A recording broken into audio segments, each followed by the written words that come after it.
Morning everyone. Now we are discussing about the chapter 3rd of the geography of class 8th. The topic is natural resource and natural vegetation and wild life, प्राकृतिक संसाधन, जिसमें हम प्राकृतिक वनस्पतियों एवं जीव जंतुओं के बारे में चर्चा करेंगे। चलिए अपने टॉपिक पे आते हैं। कह रहे हैं कि in many parts of the world, दुनिया के अधिकांश हिस्सों में, the physical environment favour the growth of large variety of plants, जो भौतिक परिस्थितियाँ होती हैं पेड़ पौधे एवं वनस्पतियों के विकास में एक विशेष भूमिका अदा करती हैं। The plants which grow naturally are known as natural vegetation, ऐसी वनस्पतियाँ जिनके ओरिजिन और विकास में प्रकृति का योगदान होता है, महत्वपूर्ण योगदान होता है, उसको हम लोग नेचुरल वेजिटेशन कहते हैं। इसमें ह्यूमन इंटरवेंशन बिल्कुल नहीं होता, इनके ना ओरिजिन में ना इनके ग्रोथ में। The original natural vegetation of the earth has been modified by the human being. आज के समय में अधिकांश वनस्पतियों का जो है, प्राकृतिक वनस्पतियाँ जो है, उसको कहीं ना कहीं जो है आप कह सकते हो उसका विनाश हो रहा है। फिजिकल जो इन्वायरमेंट है उसमें बदलाव हो रहा है, और आज ह्यूमन ऐसी वनस्पतियों को कुछ ग्रो या डेवलप कर रहा है जो कि उसके फ़ायदेमंद या बेनिफिशियल होती हैं। तो जैसे ऑर्चिड, बगीचे, बाग ना, ये सब प्लांटेड होते हैं, ये नेचुरल नहीं होते। नेचुरल वो होते हैं जो पेड़ पौधे या वनस्पतियों के विकास में ना स्वतः मिट्टी, बीज, रेनफॉल, सनलाइट, इन सब का योगदान होता है, और ये अपने आप स्वतः ही ओरिजिन इनकी होती है और इनका ग्रोथ होता है। आगे आते हैं। नाउ डेज, आज के समय में, all types of plant weather as natural और modified are included the natural vegetation. आज के समय में वनस्पतियाँ चाहे वो प्राकृतिक हों या मनुष्य द्वारा लगाई गई हों ना, वो सभी चीज़ों को हम लोग नेचुरल वेजिटेशन के अंतर्गत इंक्लूड कर सकते हैं। Wild life refers to the all plants.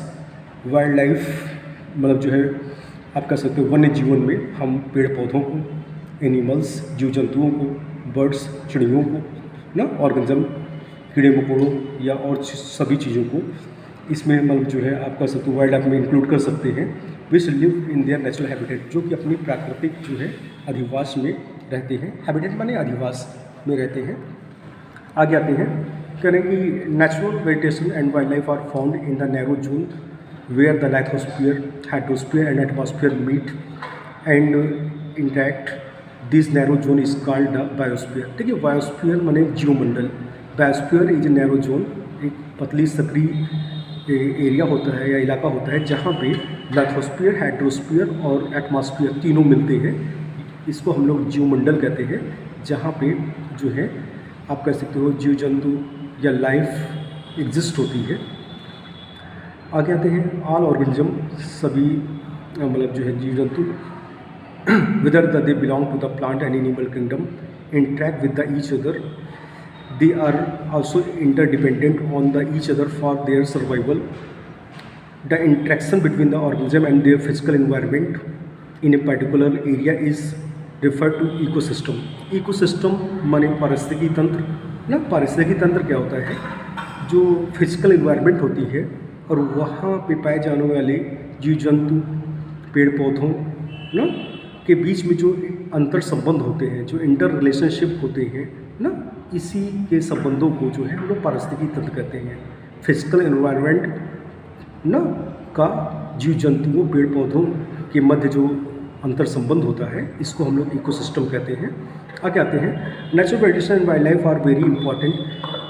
प्राकृतिक वनस्पतियाँ और जीव जंतु ना, वन्य जीव जंतु बहुत ही महत्वपूर्ण है and useful for natural resources, और प्राकृतिक जो है संसाधनों में इनकी गणना होती है।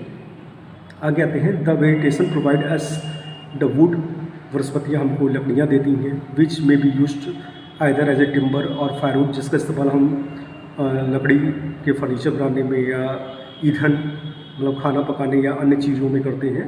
विच में be used either timber and firewood, अभी आपको डिस्कस किया। It also provide the natural habitat for animals, जो नेचुरल आपका से वेजिटेशन जो होते हैं, प्राकृतिक वनस्पतियाँ, ये जो हैं जानवरों को आवास या अधिवास प्रदान करती हैं। First point. Second point, produce the oxygen necessary for life, जीवन जीने के लिए जीव जंतुओं को ऑक्सीजन प्रदान करती हैं पेड़ पौधे या जंगल number third, protects soil from the leaching ना, मृदा अपरदन को रोकते हैं ना, और लीचिंग प्रक्रिया को जो है उसको कंट्रोल करते हैं। Helps to store water underground, जो अंडरग्राउंड वाटर है उसको मतलब जो है आप कह सकते हो कि इनरिच करते हैं, क्योंकि पेड़ों की जड़ें जो हैं जब रेनफॉल होती है तो जड़ें जो हैं वाटर को, रेन वाटर को एब्जॉर्ब करके अंडरग्राउंड में शिफ्ट कर देती हैं। तो आप कह सकते हो कि ये स्टोर वाटर अंडरग्राउंड में प्रमोट करते हैं। Provides a large variety of products from the trees, और पेड़ पौधों से हमको बहुत तरह की अलग अलग चीज़ें मिलती हैं, किसी से फल, किसी से फूल, किसी से मेडिसिन जैसे पदार्थ ना। इसके अलावा ऑक्सीजन फ्यूल आप जान ही रहे हैं जो कि पेड़ हमको जो है वो प्रदान करते हैं। आगे आते हैं distribution of the natural vegetation, प्राकृतिक वनस्पतियों का वितरण है, इस पर हम लोग चर्चा करेंगे। Plants need air, water, sunlight and the nutrients from the soil to grow. पेड़ों के लिए ज़रूरी क्या है? पेड़ों के लिए ज़रूरी है मिट्टी, इसके अलावा हवा, पानी, सूर्य की रोशनी और मिट्टी में पाए जाने वाले जो खनिज तत्व होते हैं, ये सभी जो है पेड़ के विकास के लिए बहुत ज़रूरी है। The growth of the vegetation is mainly control by the temperature and the moisture. पेड़ों के विकास में जो है तापमान और मॉइस्चर का एक बहुत बड़ा योगदान होता है। The availability of the these essential requirements varies from place to place. हर स्थान पे टेम्परेचर और मॉइस्चर का लेवल अलग अलग होता है। दस इस प्रकार हम कह सकते हैं we see that large variety of plants on the earth, जिसके कारण इस पृथ्वी पे तरह तरह के वनस्पतियों के प्रारूप पाए जाते हैं।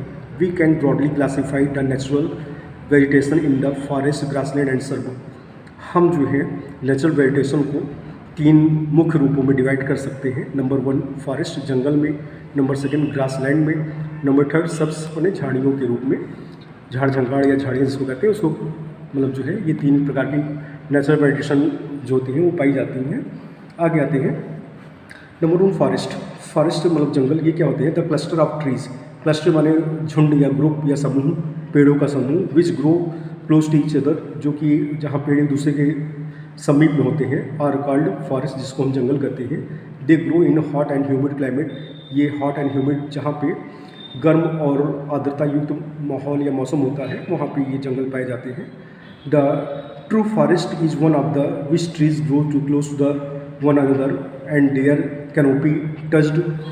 ये मतलब जो जंगल में हमेशा जो ऊपर के छत्रप होते हैं एक दूसरे से जुड़े या मिले रहते हैं, और इसमें जो है पेड़ एक दूसरे के करीब होते हैं जंगलों में, और उस क्षेत्र विशेष में आप कह सकते हो कि पेड़ों की बाहुल्यता होती है।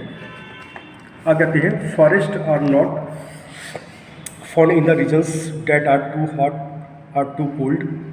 Forest are classified broadly into the three major types. देखिए जो जंगल है वो वहाँ बिल्कुल नहीं पाए जाएंगे जहाँ पे बहुत ही ज़्यादा या बहुत ही कम तापमान होगा, क्योंकि बहुत ज़्यादा तापमान या बहुत ज़्यादा कम तापमान वो जंगलों या पेड़ों के विकास में अवरोधक होता है। इसलिए very hot and very cold areas में आप कह सकते हो कि फॉरेस्ट लगभग एब्सेंट्स होते हैं, उनकी अनुपस्थिति होती है। हम जंगलों को तीन भाग में मतलब जो है डिवाइड कर सकते हैं। Number one forest of the tropical region. Tropical region माने जो इक्वेटर के आसपास के इलाकों में जो जंगल पाए जाते हैं उसको ट्रॉपिकल फॉरेस्ट कहते हैं, ट्रॉपिकल रेन फॉरेस्ट कहते हैं। The tropical forest have evergreen and deciduous tree. The evergreen trees are found in the equatorial region. जो ट्रॉपिकल रीजन में जो फॉरेस्ट आते हैं, नंबर वन इसमें दो प्रकार के होते हैं। एवरग्रीन ऐसे फॉरेस्ट जो कि साल भर हरे भरे होते हैं, और एवरग्रीन ट्रीज जो है इक्वेटोरियल रीजन, इक्वेटर के आसपास के इलाकों में पाए जाते हैं। वाइल्ड डिसीजियस ट्रीज, जबकि पतझड़ वाले जो डिसीज माने पतझड़ वाले पेड़ जो हैं found in the monsoon region, ये मानसून रीजन में पाए जाते हैं, मानसून इलाकों में जहाँ मानसूनी टाइप की क्लाइमेट पाई जाती है। दिस इज़ बिकॉज, ऐसा इसलिए होता है, the equatorial region is hot and wet throughout the year. Equatorial region में साल भर बारिश होती है, मौसम गर्म होता है, जिस कारण से ये साल भर हरे भरे होते हैं।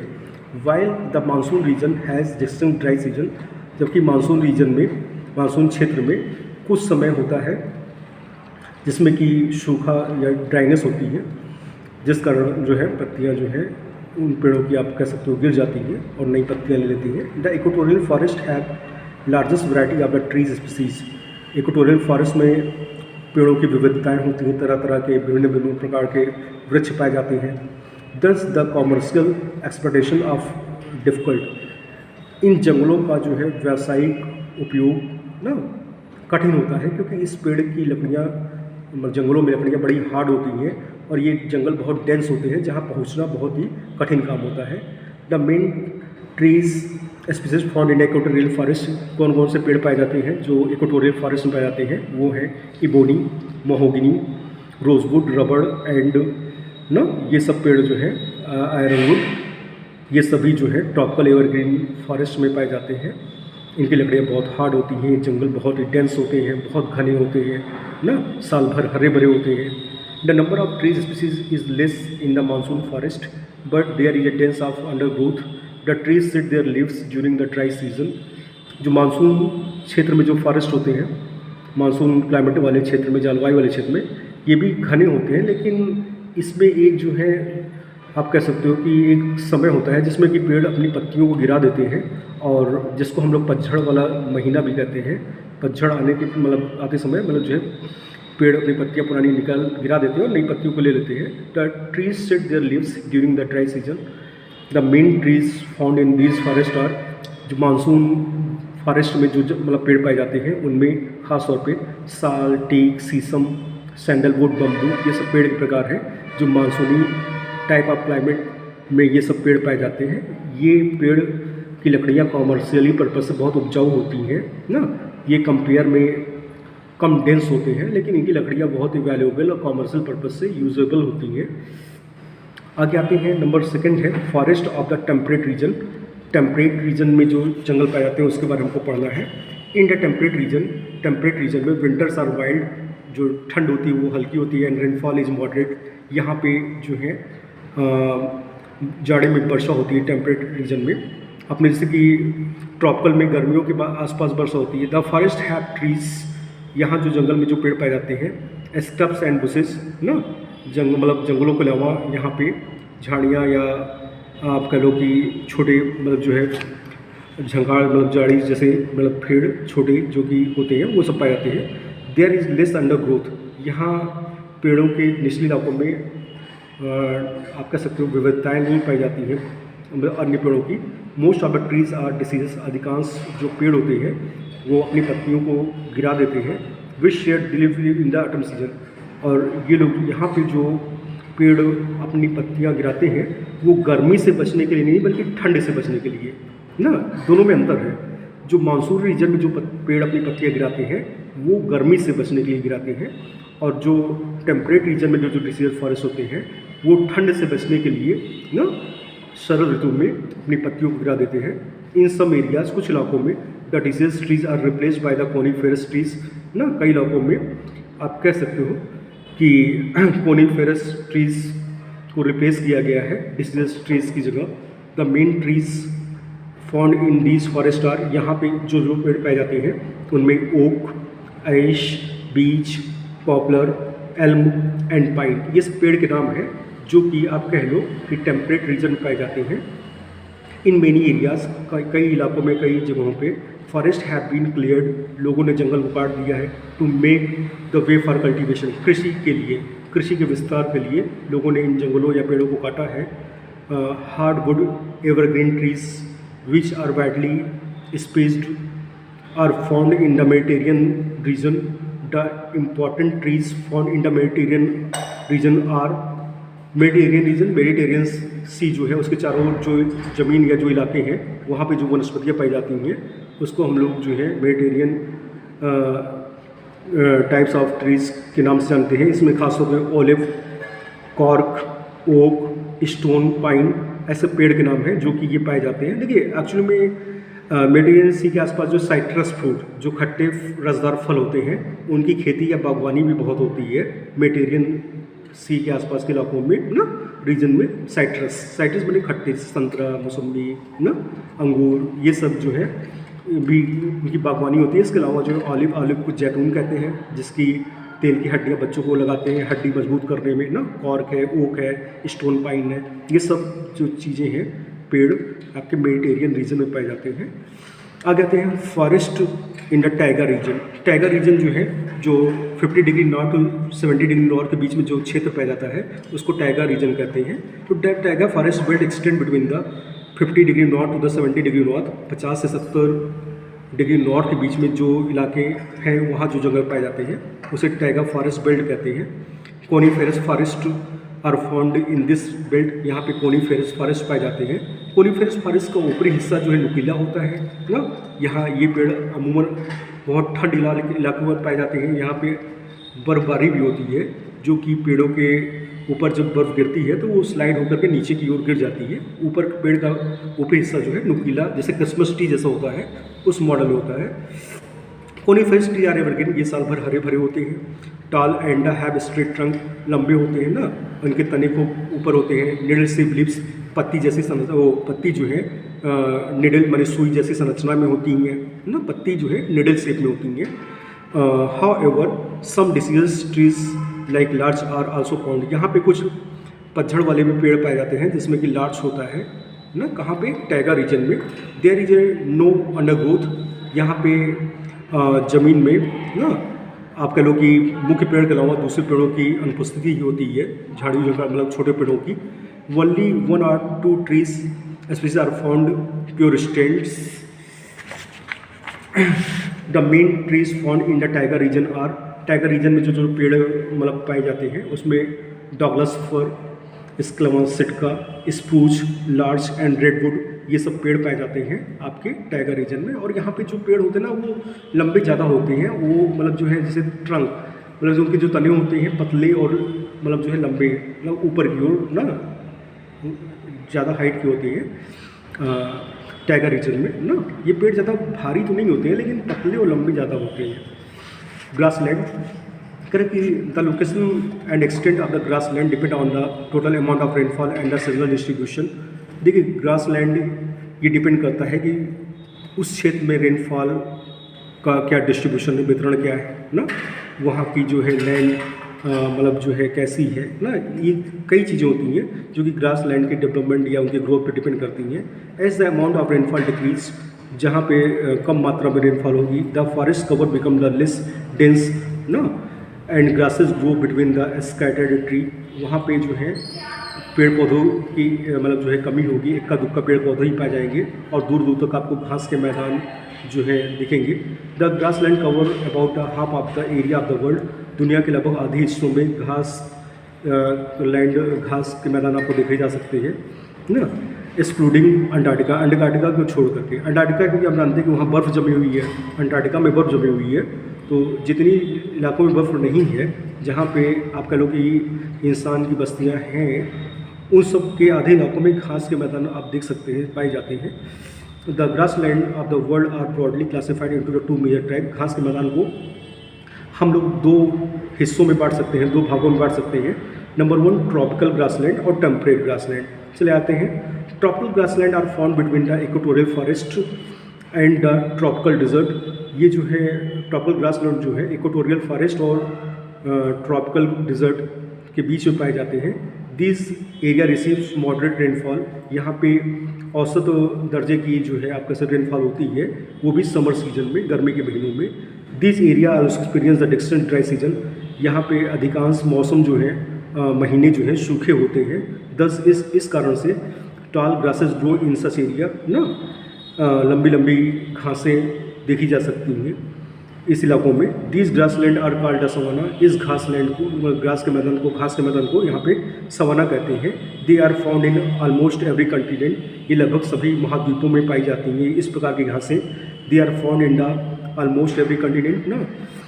ए major part of the savanna is now used for farming and livestock rearing, अधिकांश इलाकों में ना इन घासों को ख़त्म करके वहाँ पे ना खेती और जानवर पालन का काम किया जा रहा है। Some areas of the grassland have become the desert due to the poor and land management, कुछ घास लैंड जो है धीमे धीमे डिजर्ट के रूप में कन्वर्ट हो जा रहा है क्योंकि वहाँ पे जो है लैंड मैनेजमेंट जो है वो बहुत ही मतलब बैड है। मतलब लैंड मैनेजमेंट का मीन्स हुआ कि कैसे वहाँ पे लैंड का यूटिलाइजेशन हो ना, वो प्रॉपर वे में डेवलप नहीं हुआ था, क्योंकि हो सकता है कि वहाँ पे इरिगेशन फैसिलिटी अवेलेबल ना हो ना। इसके अलावा वहाँ पे जो है जो मतलब लैंड है वो बैरन टाइप की हो ना, not for fit for agriculture, ऐसे कई कारण हो सकते हैं। Temperate grassland, the temperate grassland are found between the 30 to 55 degree in the north and south hemisphere. देखिए 30 से 55 डिग्री नॉर्थ और साउथ जहाँ पे ज़मीनें हैं उन इलाकों में जो है आप कह सकते हो कि टेम्परेट ग्रासलैंड पाई जाती है। This grassland are situated in the interior of the continent, ये कॉन्टिनेंट के बीच वाले हिस्सों में, मध्य भाग में ज़्यादा पाए जाते हैं। This grassland are found in the transitional zone between the humid coastal areas and the mid latitude desert. ये जो घास का मैदान है खास तौर पे ह्यूमिड जो ह्यूमिड माने आर्द्र कोस्टल एरिया जो समुद्र किनारे के एरियाज होते हैं उनमें और मिड लैटिट्यूड डिजर्ट के बीच में ये घास लैंड पाए जाते हैं।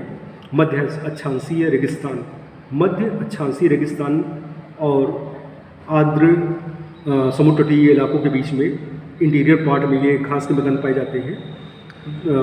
The height of the grasses depend upon the amount of distribution of rainfall. यहाँ पे घास की लंबाई जो है ये डिपेंड करती है कि वहाँ पे रेन डिस्ट्रीब्यूशन कैसा है। The temperate grassland are known as, इस घास के मैदान को अलग अलग जगहों पे अलग अलग नाम से जानते हैं, जैसे कि नॉर्थ अमेरिका में इसको पेरीज कहते हैं, साउथ अमेरिका में इसको पंपास कहते हैं ना, ऐसे ही यूरेशिया में इसको स्टेपीज कहते हैं, साउथ अफ्रीका में इसको विल्ड कहते हैं और ऑस्ट्रेलिया में इस घास के मैदान को डाउन्स कहते हैं। एक्चुअली में घास के मैदान सभी हैं और ये सभी टेम्परेट ग्रासलैंड हैं, लेकिन हर देश में इन घास के मैदान को अलग अलग नाम से हम लोग जानते हैं। This grassland are suitable for the cattle rearing, ये घास का मैदान जानवर पालन के लिए बेस्ट है।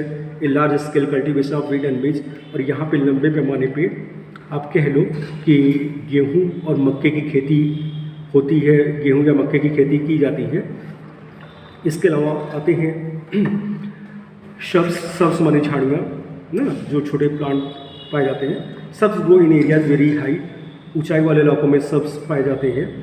एंड लो टेम्परेचर, यहाँ पे तापमान बहुत कम होता है और स्कार्सिटी ऑफ रेनफॉल, और ऐसे इलाके जहाँ पे पानी की मात्रा बहुत कम है, रेनफॉल की मात्रा कम है, तापमान कम है ना, और आप कह लो कि मतलब जो है डिज़र्ट में भी आपको जो है ना, क्योंकि आपको भी बताया गया था कि जहाँ पे एक्सट्रीम क्लाइमेट होगा, एक्सट्रीम क्लाइमेट ज़रूरत से ज़्यादा गर्मी होगी या ज़रूरत से ज़्यादा ठंडी होगी, वहाँ पे पेड़ नहीं उग पाते हैं, वहाँ पे आप कह लो सब्ज झाड़ियाँ ही ज़्यादा होती हैं। अब आते हैं डिज़र्ट वेजिटेशन के बारे में। ऐसी वनस्पतियाँ जो रेगिस्तान में पाई जाती हैं। करें कि hot and dry deserts are found in the western parts of the tropical and sub tropical region. आप कह सकते हैं कि अधिकांश डिजर्ट जो है वो कॉन्टिनेंट्स के पश्चिमी छोर पे पाए जाते हैं। This area experience the very high temperature, यहाँ पे बहुत ज़्यादा तापमान होता है, एंड वेरी लो रेनफॉल, और पानी की मात्रा या रेनफॉल की मात्रा, बारिश की मात्रा बहुत कम होती है।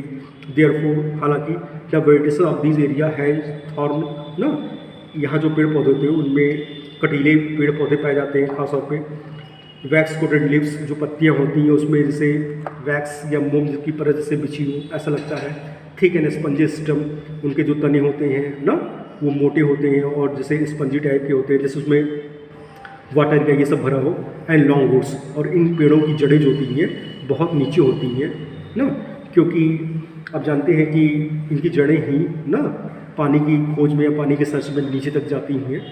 तो कुछ खासियत है इसमें, जैसे मान लो कि कटीले पेड़ होते हैं, वैक्स कोटेड लीव होती हैं, थिक एंड स्पंजी स्टेम होते हैं, लॉन्ग रूट्स होती हैं। ये किसकी होती हैं? जो वेजिटेशन जो है आपकी डिजर्ट एरियाज़ में पाई जाती है। इसमें जो है cactus, thorny bushes and coarse grass are main vegetation found in the desert. ये सब जो है cactus, thorny bushes, coarse grass, ये सभी जो है डिजर्ट इलाकों में पाए जाते हैं। पेड़ के प्रकार है, वेजिटेशन प्रकार है। टुंड्रा वेजिटेशन, ठीक है, tundra vegetation is found in the high altitude, अधिक ऊंचाई वाले इलाकों में जहाँ बहुत ज़्यादा ठंड होती है या बर्फ़ जमी होती है ऊंचाई के इलाकों में, यहाँ ये पाए जाते हैं। द नॉर्थ हेमस्फीयर, खासतौर पर नॉर्थ हेमस्फीयर में, स्पेशली इन यूरेशिया के इलाकों में, north America and high altitude of mountains, पहाड़ों के ऊंचाइयों पे ना, जहाँ पे ठंड या बर्फ़ ज़्यादा होती है वहाँ पे ऐसी वनस्पतियाँ पाई जाती हैं। During the short summer season, यहाँ पे समर बहुत ही छोटे समय की होती है, कम समय की होती है। ऐसे मौसम में when the snow covers melt, जब बर्फ़ पिघलती है, masses lichen and short grasses cover the ground ना, तो जब बर्फ़ पिघलती है तो वो पानी के रूप में कन्वर्ट हो जाता है, और वहाँ पे जो कवक, फंगस, शैवाल ना, या छोटी मोटी घासें जो हैं ज़मीन पे देखी जा सकती हैं। These are called the meadow. और जो घास के मैदान होते हैं ऐसे इलाकों में छोटे छोटे ना, उसको हम लोग मीडो कहते हैं। मीडो एक्चुअली मीडो घास के मैदान को कहते हैं, ठीक है। तो आप हमने इसमें टाइप्स ऑफ वेजिटेशन बताया, नेचुरल वेजिटेशन बताया। अगली जो है टॉपिक अगले क्लिप में होगी। Okay, thank you.